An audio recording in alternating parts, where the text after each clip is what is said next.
that's something that hit me the other day. Yeah, nobody hits the shroom cowboy. Yeah, no, he misses, he dodges bullets.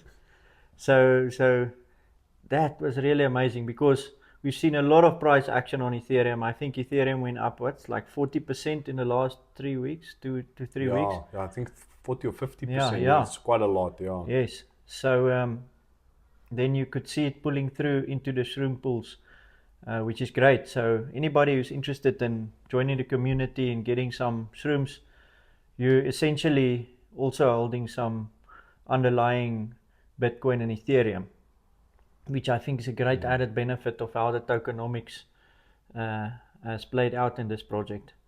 So what do you expect in the next, can you say, let's call it till the end of the year, December, in regards to the markets? Do you have any predictions? Yeah, if I listen to guys like Roll Paul, that's a macro analyst, they expect the market to stay bullish for the rest of the year, maybe even into Q1 of next year. Obviously, with crypto, you always have major pullbacks as Yeah, well. definitely. But I'm excited. I think mostly, if I had to wager, I'd go bullish. Yeah.